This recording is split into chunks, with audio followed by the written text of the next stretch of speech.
Hello friends, आज के video में हम डिस्कस करने वाले हैं कुछ आईवी फ्लूइड्स के बारे में, कुछ ड्रिप के बारे में, जिन्हें रूरल एरिया में ग्लूकोज की बोतल भी बोलते हैं।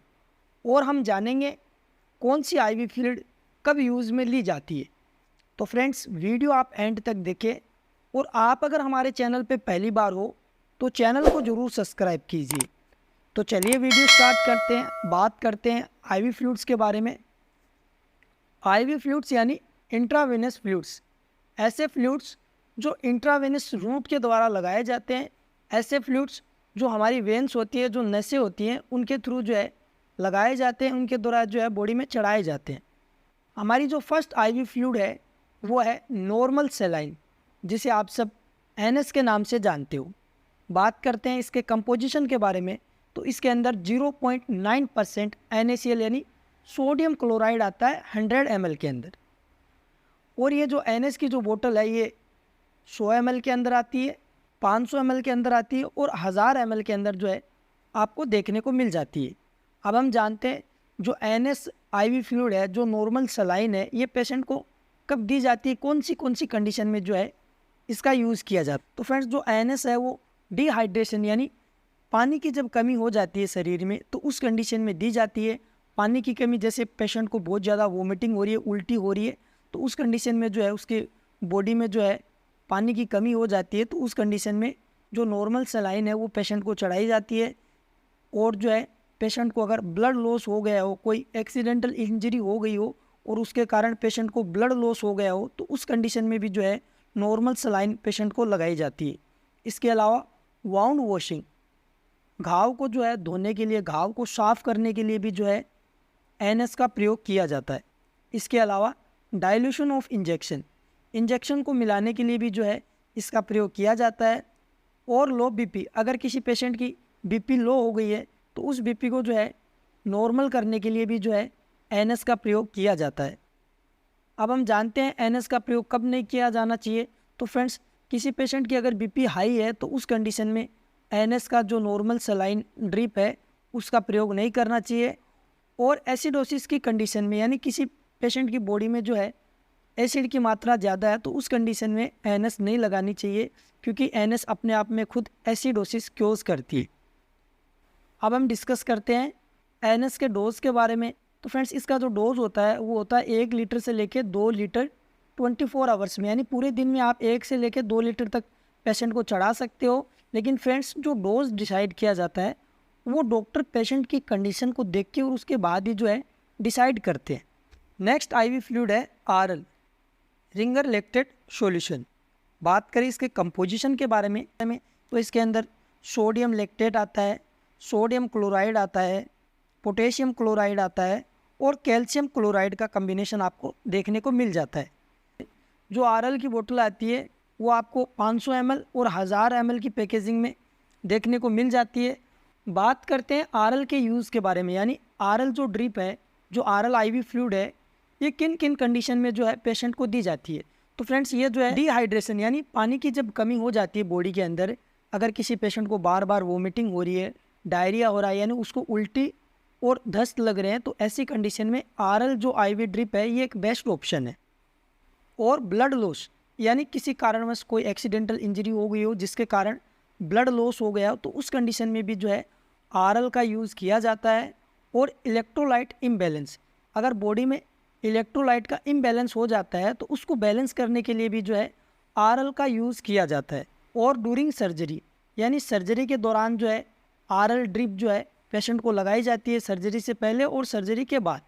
इसके अलावा जो है बर्निंग कंडीशन, अगर कोई पेशेंट बहुत ज़्यादा जल गया हो, उसका ब्लड लॉस हो गया हो, तो उस कंडीशन में भी जो है आरएल आईवी फ्लूइड का प्रयोग किया जाता है। और इसके अलावा जो है किसी पेशेंट की बीपी लो हो गई हो, तो उस कंडीशन में भी जो है उसकी बीपी मेंटेन करने के लिए आरएल का प्रयोग किया जाता है। और it is suitable for diabetic patient, ऐसे पेशेंट जिनको डायबिटीज़ की समस्या है, जिनका ब्लड शुगर लेवल ज़्यादा रहता है, उनको भी जो है आरएल लगाई जा सकती है। अगर उनको डिहाइड्रेशन की समस्या हो जाती है या फिर जो उनको कोई और समस्या हो जाती है, तो उस कंडीशन में जो है उनको आरएल चढ़ाई जा सकती है। आरएल का आप यूज़ जो है हाई ब्लड प्रेशर में नहीं कर सकते। अगर किसी का जो है ब्लड प्रेशर ज़्यादा है तो उस कंडीशन में जो है आरएल का प्रयोग नहीं किया जाता है। अब हम डिस्कस करते हैं इसके डोज के बारे में।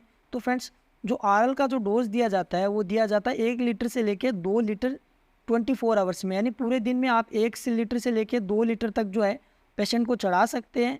लेकिन फ्रेंड्स, जो डोज होता है वो डॉक्टर ही डिसाइड करते हैं पेशेंट की कंडीशन देख के।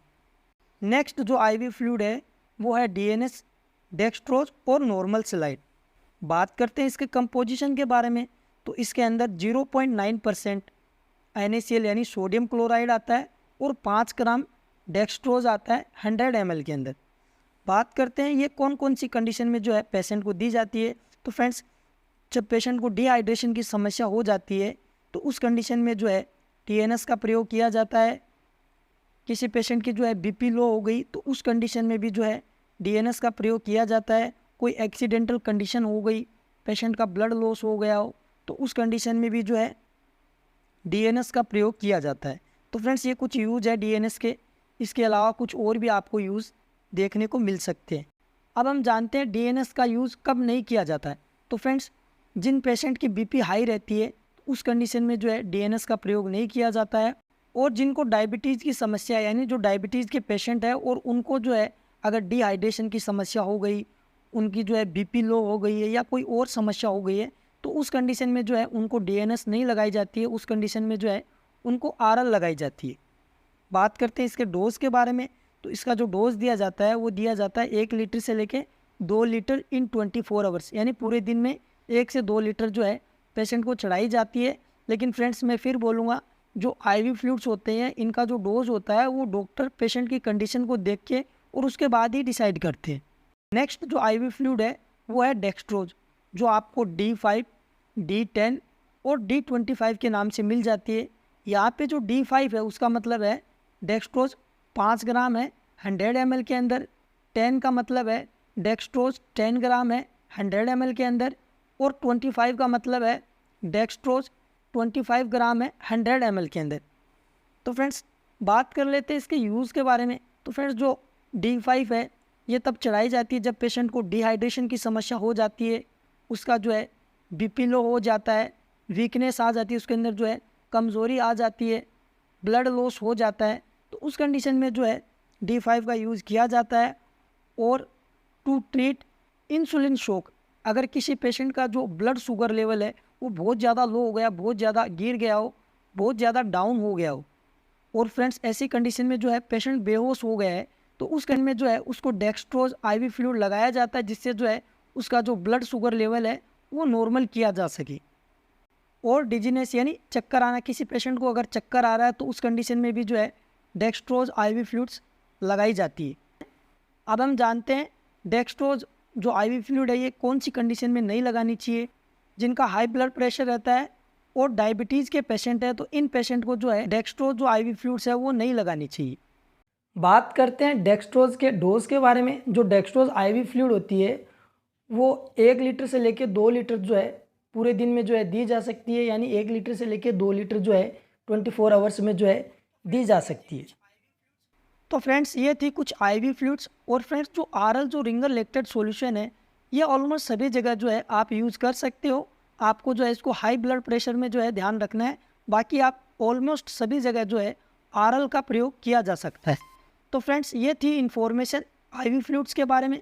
उम्मीद करता हूँ इन्फॉर्मेशन पसंद आई होगी। अगर इन्फॉर्मेशन अच्छी लगी तो वीडियो को लाइक और शेयर ज़रूर कीजिए।